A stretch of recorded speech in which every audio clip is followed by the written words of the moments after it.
Hello,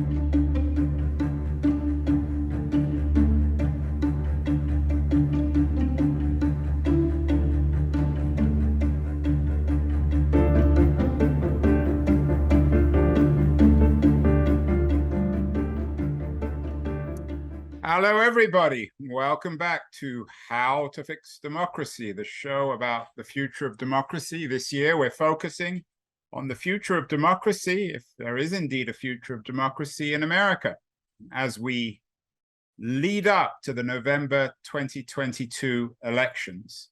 We've done a number of specific shows on the relationship between politics and religion, between politics and the law, between democracy and the voting system. And we haven't really focused on ideology, on political ideology in particular, and political ideologies that may not be friendly, may indeed be unfriendly towards democracy.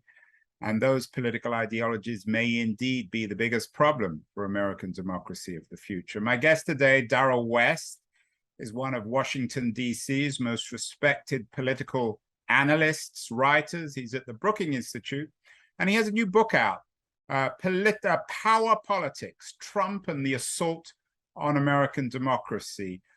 Darrell, welcome to How to Fix Democracy. Thank you, Andrew. It's great to be with you.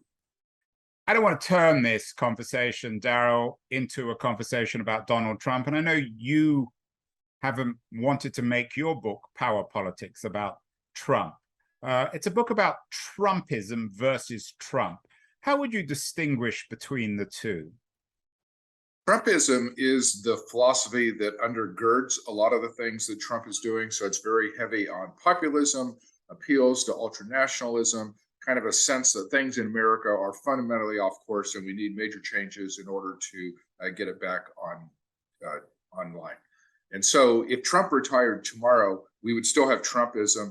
Like all of the underlying forces that made Donald Trump possible still would be there, and we still would face threats to American democracy.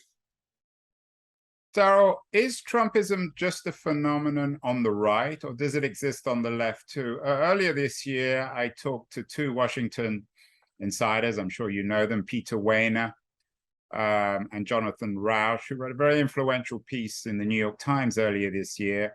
They're both moderate conservatives, but they both argued that that American democracy has more to fear from the right than from the left. In your definition of Trumpism, is it only something found on the right, or can it be found on the left too?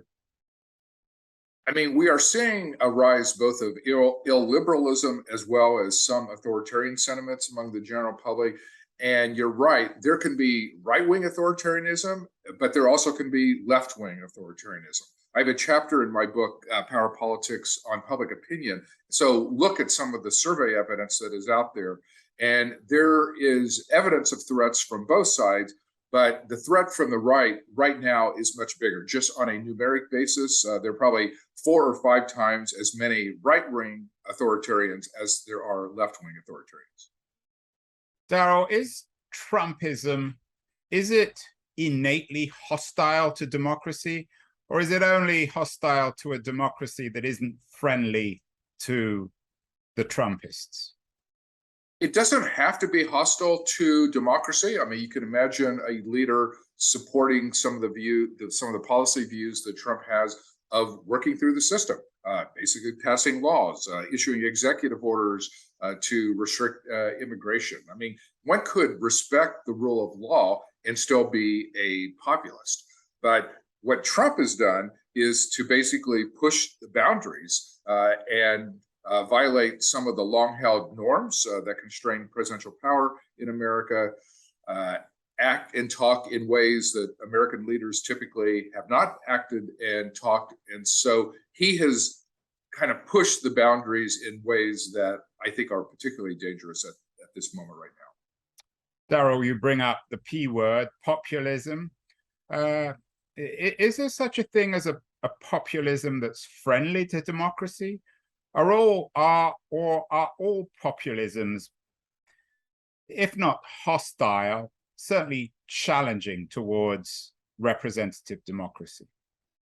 I don't think populism innately is challenging to democracy, but particular brands that we're seeing today actually are. So, for example, one might think of populism as just at a most general level as ways in which the general public are not doing very well. And if you look at a lot of economic indicators, wage growth, wages have stagnated for the last 40 years. The middle class has suffered. A lot of people think the American dream is dying, that people of modest means don't have the opportunities that perhaps people years ago had. So I'm actually very sympathetic to the view of many people that, one, there's a dramatic drop of economic opportunity for many ordinary people around the country, and that, two, that the system actually is rigged against them.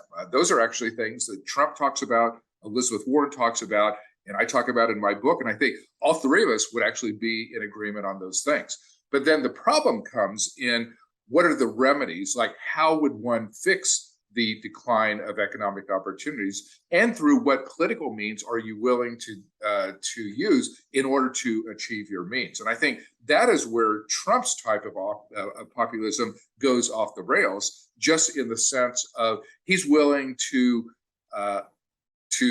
take money that Congress appropriated for one activity to use it to build a wall. He's willing to insult people that he doesn't like, that he doesn't think are real Americans. And so he adds an element to populism that starts to move it in an undemocratic way. And then certainly the events of January 6th and some of his own efforts to stay in power kind of illustrate the use of violence and appeals to extremism as a way to achieve his political ends. Darrell, our second series of How to Fix Democracy focused on the complicated and often problematic relationship between democracy and capitalism. Is there a central critique, perhaps even an intolerance towards capitalism at the heart of Trumpism? I mean, there doesn't have to be a divergence there. I mean, Trump is critical of many aspects of capitalism, as am I. I mean, income inequality is at a 100-year high in America. You basically have to go back to the 1920s and 1930s to find a country as unequal in terms of the distribution of income and the distribution of wealth based on what we see today. But I don't really see Trump as hostile to capitalism. Sometimes there was a corruption in things that he pushed or things that he did that are problematic for a market-based system. But many of his policies actually benefited companies, benefited people with money. So I don't really see a big gap between things he was doing and capitalism in general. Darrell, is there, and I use this word carefully, a Leninist component to Trumpism? Earlier in the series, I talked to Dahlia Lithwick, who's the Slate legal correspondent and the author of a really interesting new book on the Trumpist assault on the Supreme Court. It seems as if it's all organized. And indeed, it's been organized for 30 or 40 years in terms of this assault, this control of the commanding heights of the American legal system. Might American Trumpism be reliant on the power politics of somebody like V.I. Lenin, Vladimir Ilyich Lenin? Well, we do seem to be in an era where just raw political power is the thing that's driving a lot of actions. I mean, there have been some times in American history where we focused on civil rights, equal rights, human rights, ethics, and morality.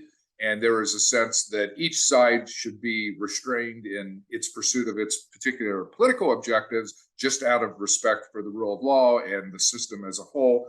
My fear is that we are losing that now, that basically people are willing to do whatever it takes in order to get power. And once they have power, they will use whatever means they have, certainly every legal means, but certainly some means that are of questionable legality. And so that does start to convey images of the past in terms of authoritarian approaches to politics, illiberal approaches to politics, and basically kind of a lack of commitment to basic fairness in American democracy. It's very troubling, Darrell. Carol Anderson, an old friend of the show, has a new book out, One Person, No Vote. And like many of our guests on the show over the last couple of years, she's been very concerned about the American electoral system. How rooted in Trumpism is a profound disregard for the rules of the American democratic system, the rules which have ensured relatively free and open elections for the last 150 years? Well, there certainly are many problems in terms of recent changes in American elections. It was interesting, in 2020, we actually had a huge success story in the sense that we had the highest turnout that we'd had in about 100 years. And I think most people would think having more people vote is good. That's kind of the essence of democracy. But yet the things that made it possible for so many people to vote were things like early voting, mail balloting, and many of those things now have become contentious and controversial. There have been efforts to roll back early voting, efforts to curtail mail balloting. And if we persist in those types of actions, it's going to make it harder for people to vote, and fewer people are going to end up voting. And so that just shows some of the election problems that we're facing. The Electoral College is a huge problem, in my view, in terms of the way our current system is operating. I see it as a complete anachronism. Republicans have actually won the presidential popular vote only once between 1992 and 2020. That was in the 2004 presidential election. But yet they are benefiting in the sense that I think they have Republican presidents have been in office more than 40% of the time during that 30-year time period, even though in most of those elections, they've lost the presidential popular vote. So it kind of shows how our system is skewed in one direction that is benefiting Republicans, allowing them to dominate policymaking, pack the Supreme Court, and then now start to get a bunch of favorable rulings out of that court. It's ironic, though, isn't it, Darrell? On the one hand, of course, you're absolutely right. The current system does benefit, if not the Trumpists, certainly the Republican Party. And yet it's the Trumpists who seem most intent on breaking that system. Why? Well, they want to break the parts of this system where they're not doing so well. So obviously we have a big rural-urban divide in America. And so they see urban areas basically voting Democratic. So, for example, in Washington, D.C., I know Biden got, I think it was 92% of the vote in 2020. In other cities, it might not have been quite that high, but it was certainly an area where Democrats dominated. So Republicans see that, and they're starting to create obstacles in terms of voting in urban areas, knowing that those are the areas that are voting Democratic. So in some states, state legislatures are passing laws that are making it more difficult for people in cities to vote, kind of cutting back on polling places in predominantly Black neighborhoods in an effort to depress the Black vote and therefore the Democratic vote. And from my standpoint, like, this is just an illustration of the problems that we're facing today, that parties are no longer interested in fairness and equity. They are interested in raw political power, and they will do what it takes to gain power and then to stay in power once they are in power. You mentioned the Black vote, Darrell, of course, in Washington, D.C. One of the reasons why the Democrats got the 92% vote was because there's a large number of African Americans there. Trumpism, and Trump in particular, have been accused of being racist. This has been accused as being an early 21st century version of white power. How critical in your reading of Trumpism is race and racism, and particularly white racism towards not just African Americans, but anyone who isn't white? It is certainly a substantial part of Trump's appeal. I mean, it used to be that Republicans would refer to race indirectly and then use that to try and appeal to white voters. Trump basically makes direct appeals to white voters and basically say, hey, America in the 1950s, when it was basically 90% white, that was a great time period, and we need to make America great again by kind of going back to what the country looked like at that point in time. You know, he wants to restrict immigration. He's openly dismissive of many minorities and has made a number of comments that are very derogative there. And so he is different from past Republicans in the sense that he's openly making racial or racist appeals and not seeming to fear the consequences. Now, this is a losing strategy in the long run, because if you look at the country's demography, you know, the country is becoming more minority each year. And by 2045, if you add up African Americans, Latinos, and Asian Americans, like, they will constitute a majority. And so probably starting about 10 years from now, I think it will be impossible for someone like Trump or someone who espouses his views to actually win the presidency. But the next 10 years are going to be very difficult, because we're in this transition phase where the minority vote is not so big that it can stop and open races. But 10 and certainly 15 years from now, that will be the case. And so Republicans are going to have to figure out at some point, do they follow the short-term strategy, which is what they're doing now, knowing that it's going to create very serious long-term risks for the party. Darrell, of course, the English economist John Maynard Keynes famously said, "In the long run, we're all dead." Half seriously, one hopes that's not true of American democracy by 2045. That year actually came up in another conversation we did in How to Fix Democracy with the Washington Post columnist and author Dana Milbank.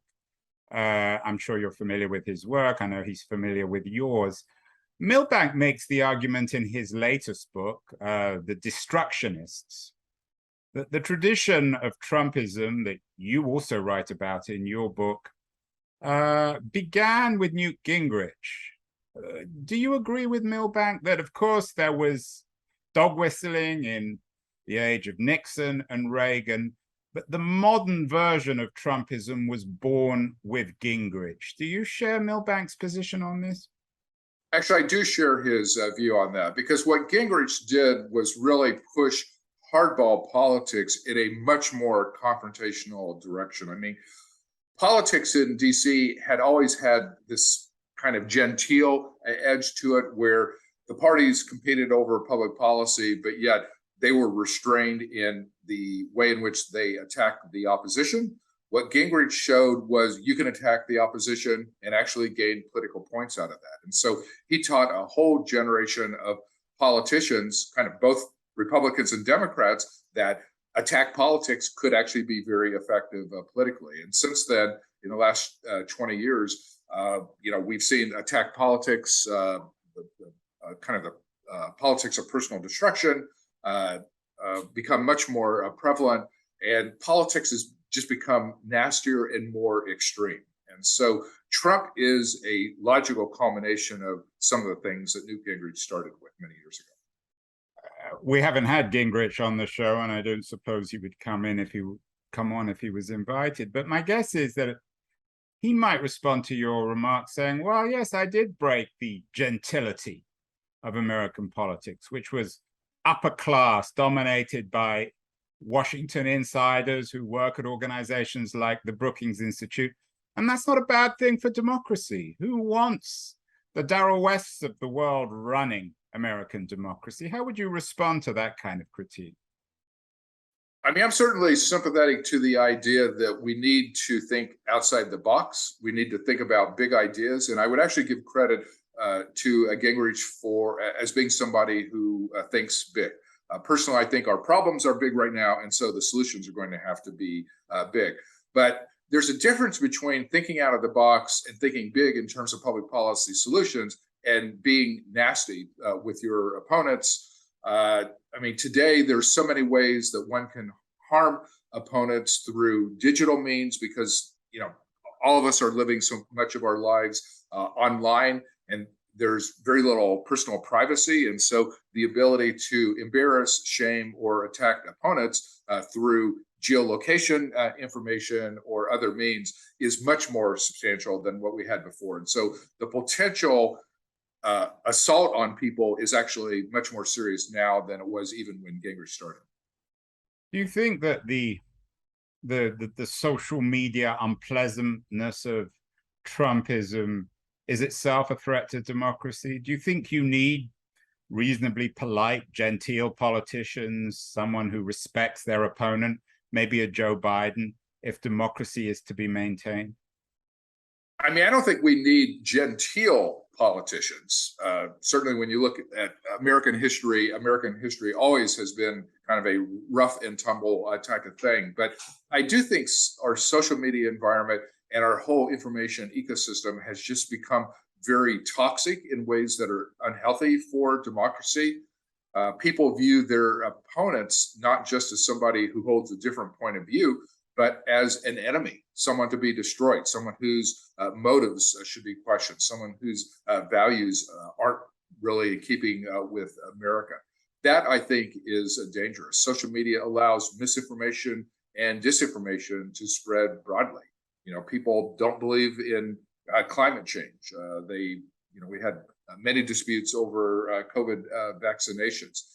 We bore public policy consequences of all that misinformation in the sense that so many people in America still are not vaccinated. And so COVID just never seems to go away. So the social media environment has some responsibility for an information ecosystem that is out of control, that is quite toxic, and fosters just tremendous inaccuracies in how people think about the issues. I wonder if any of this toxicity is bound up in the increasing crumbling of the wall between church and state. We did a show with Catherine Stewart, who's an authority on right-wing Christian movements in the United States, another angle on the Trumpism that you write about. And she argues, and many of our other guests have made the same point, that Trumpists, borrowing your term, are intent on doing away with the division between church and state, which explains why Trumpism, in America at least, has such a significant support from within the radical right-wing Christian movement. How bound up, in your view, is Trumpism with the resurgence of religious right-wing fundamentalism in America, and how intrinsically hostile are these religious conservatives to the division between church and state, which is, of course, the essence, the rock of contemporary democracy? I think there's a very close tie between the rise of religious fundamentalism and the rise of Trumpism, populism, and ultra-nationalism, because all those things kind of fit together in certain respects. And I say that as somebody who grew up in the Bible Belt. I grew up in rural Ohio on a dairy farm. It was a very conservative area, both in terms of politics and religion. And so, many of the people I grew up with actually love Trump today, but they also want to reintroduce religion into American public life. And, they're not happy with the secular trend of America over the last 50 years. Starting in the 1960s, there were a series of court decisions that banned school prayer, and people in my community hated those decisions, thought they were completely wrong. And they have spent decades organizing. Abortion kind of became a vehicle by which they were able to express their discontent with contemporary politics. And of course, now they have a Supreme Court that has handed them a victory. So the role that religion plays is part of this, in the sense that there's a strong moral dimension to current political conflicts. But it's not just morality, it's a particular type of morality where people have very strong religious points of view, but they want that to be a dominant theme in public policy. Some conservatives would argue perhaps that's true, but there's an equivalent religiosity on the left. They call it wokeism, this obsession with racial identity. Do you buy that argument that in some ways, Darrell, the left is just as vulnerable to absolute moral absolutism, but rather than using the language of God, they use the language of race and racial identity?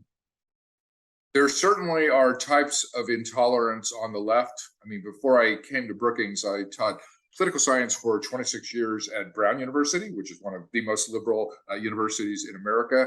And I actually saw early examples of what now is called wokeism. You know, like sometimes we would invite Republican speakers and conservative speakers to come to a campus. They'd be shouted down.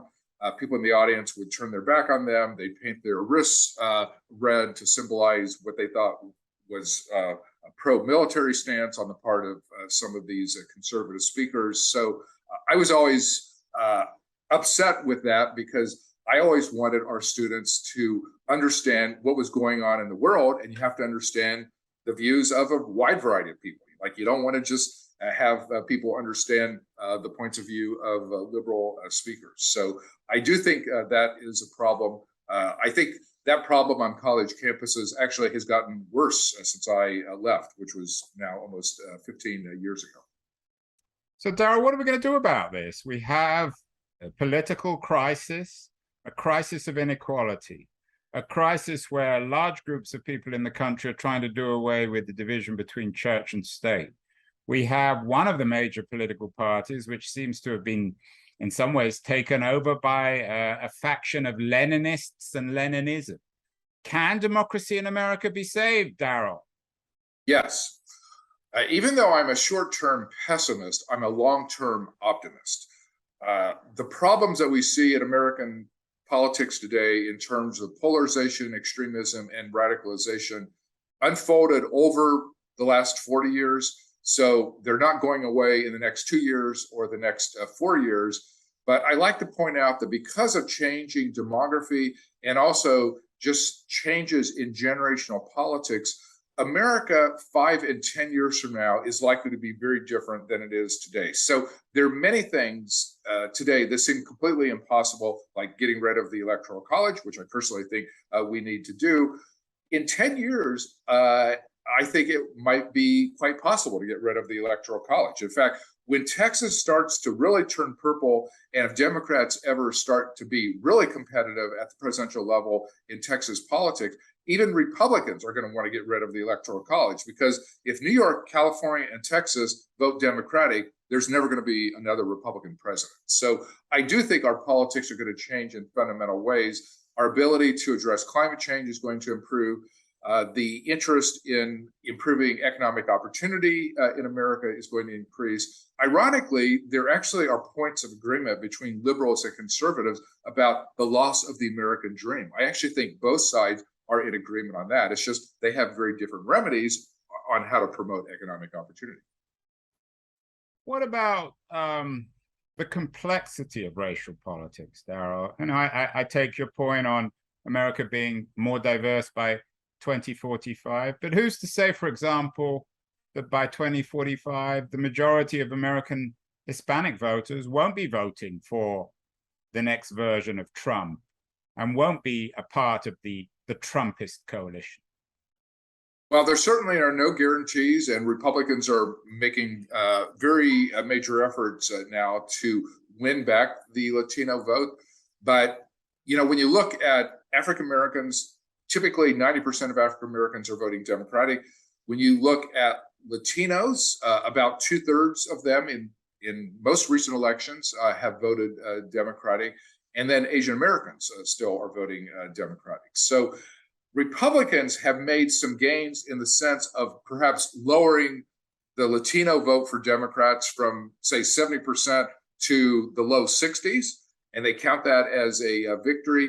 But given the fact that all these groups are growing in size, if each of those groups just remain kind of the majority of those individuals voting Democratic, like that is a very bad recipe for Republicans. Like they are simply not going to be a nativist kind of political party like they are today and be able to win national elections. They may still do very well at the state level and at local levels, but it's going to be very hard for them at the presidential level. I'm not sure how many people will live in America, Darrell, in 2045, But the one thing I would be reasonably confident about is there'll be similar divisions between men and women. What about the gendered component of this? There are very strong white male biases within the Trumpist movement. Do we need women to once again come to the rescue of American democracy? One of our previous guests, Dahlia Lithwick, has a new book out called Lady Justice, in which she suggests that it's women on that white horse that will save American democracy. What about the gendered component in this, and particularly the gendered component of Trumpism?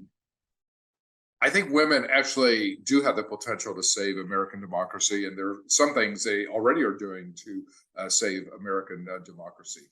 I mean, women suburban voters are one of the key swing voters. The way that they go often decides the outcome of presidential elections, gubernatorial elections, and Senate elections. And so Republicans have this very delicate balancing act that they do really well among older white men, but that age demographic is aging and dying off. And Republicans have to be aware that the next generation is not as conservative as senior citizens, that women are organizing, and obviously they're quite upset about the abortion decision, and that young people tend to be much more liberal than senior citizens. And so when you add all those things together, the politics of America are going to be very different 10 years from now than what we see today. What about the architecture, Darrell, of the two-party political system? There are many people in Washington, D.C., the No Labels organization, Nancy Jacobson, who I've talked to, suggests that if indeed in 2024 there's a repeat of Trump versus Biden, there's very likely to be a credible third-party candidate, someone much more significant than a Ross Perot. She calls this a black swan movement. Do you think to really preserve American democracy, we may need a third party or a rethinking of the architecture of the constitutional system so that third parties can become likely? At the moment, they seem almost impossible. I mean, we may need them in the longer run, but I would be shocked if a major one developed in 2024, even if the choices end up being Biden versus Trump.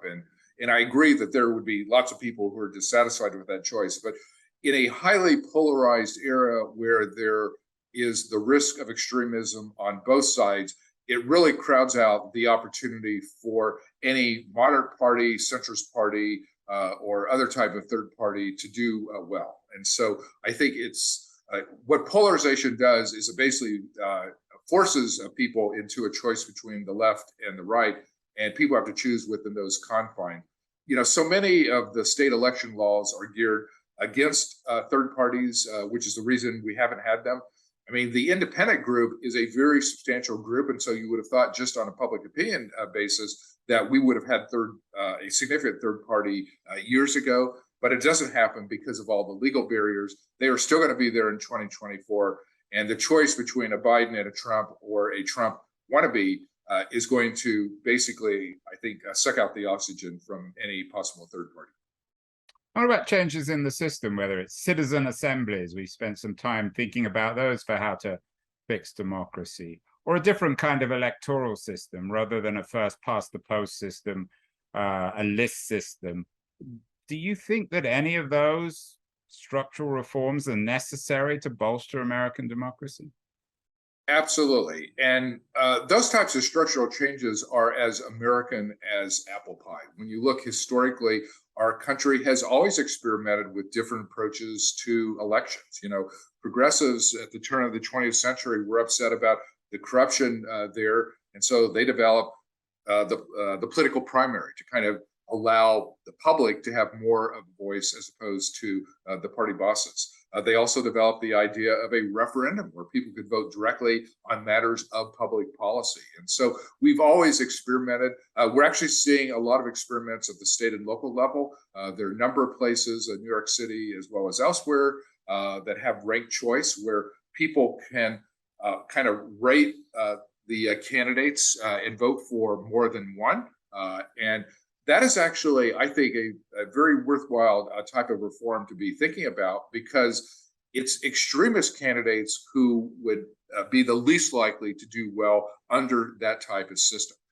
Like, I think it's no accident that Eric Adams, who's a pretty moderate Democrat, was able to win that New York mayoral race under these new types of rules, because those rules advantage centrism and moderation over either the radical left or the radical right. So I definitely support structural changes in our election system. And it's the way that we've dealt with problems in the past in our political system. What about the role of guys like you, Darrell? You're a very senior figure at the Brookings Institute. There are 300 experts like you, people with PhDs who have spent their lives writing and teaching. As you noted, you've spent many years also teaching at Brown University. Do we need to leverage organizations like Brookings and guys like yourself if American democracy is going to be truly revitalized, or perhaps are guys like you the problem? Too much influence, too many Washington insiders.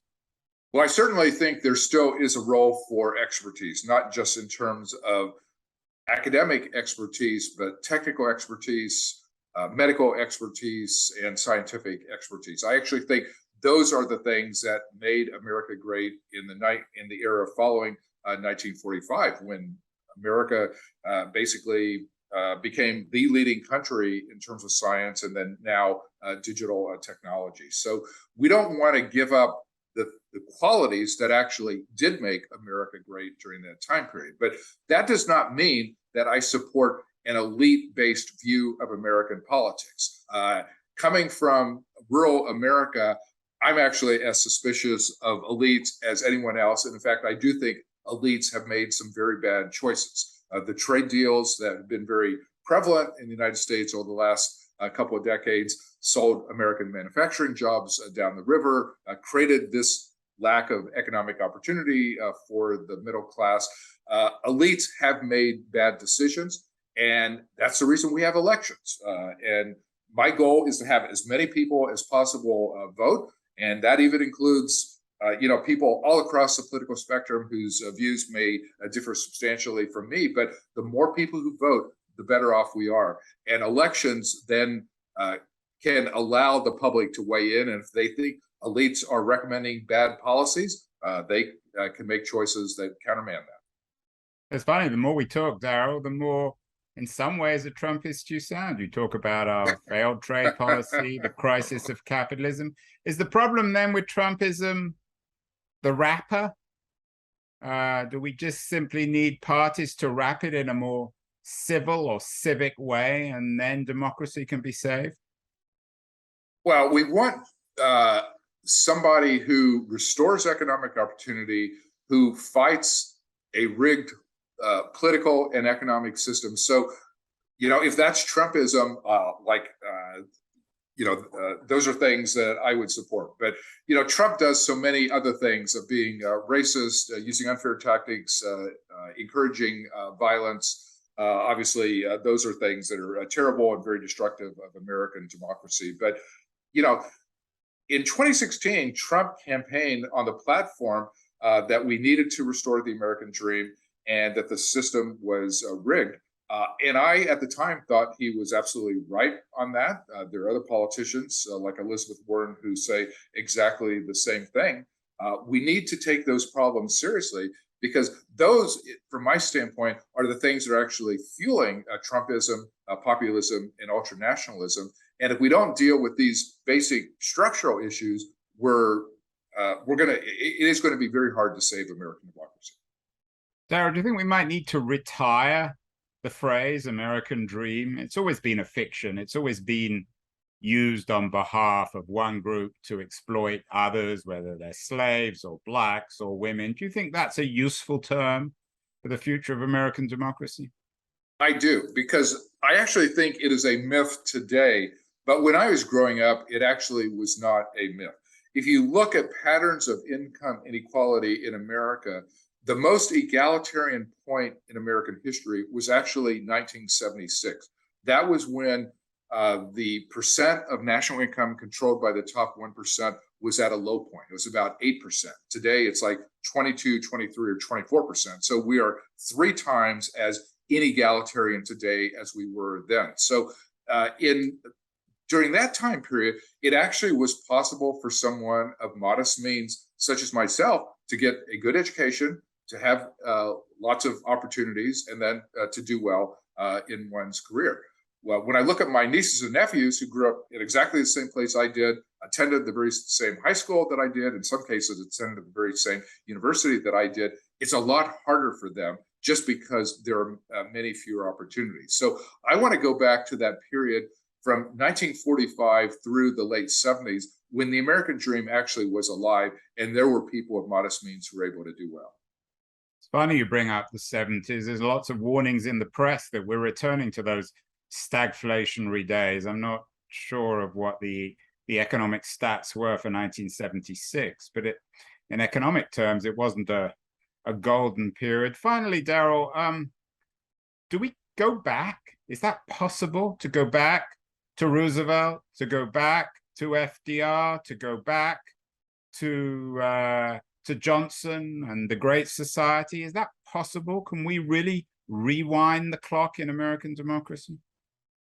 Yeah, because Roosevelt, for example, dealt with an America that was shifting from an agrarian to an industrial economy. And what he did, and I think the brilliance of what he did, was to adopt policies that were good for an era of industrialization. Today, our challenge is very different because we're shifting from an industrial to a digital era.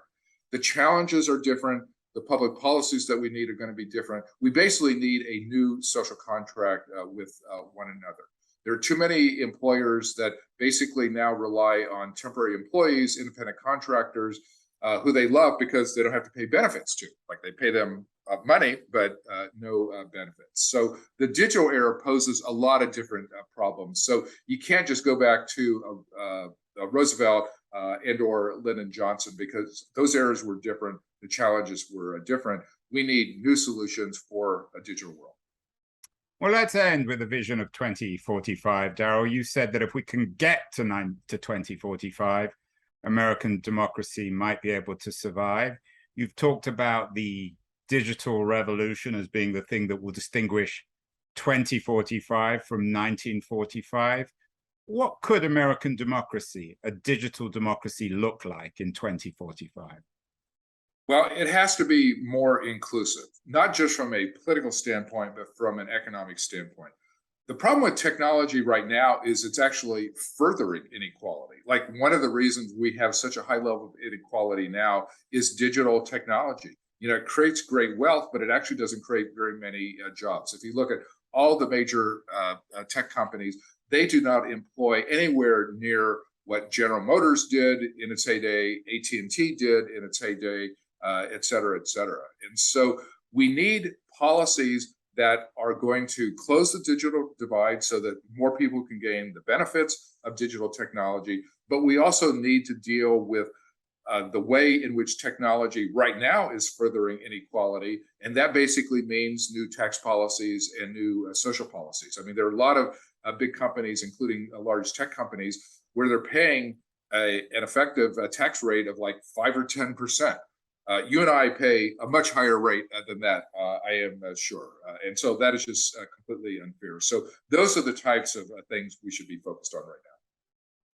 Well, I really want to thank you, Darrell, for a spectacularly a spectacular imagination of what American politics can be like. You're the author of Power Politics About Trumpism, but also Dirty Tricks in the Digital Age and the Future of Work. So you know your digital stuff inside out.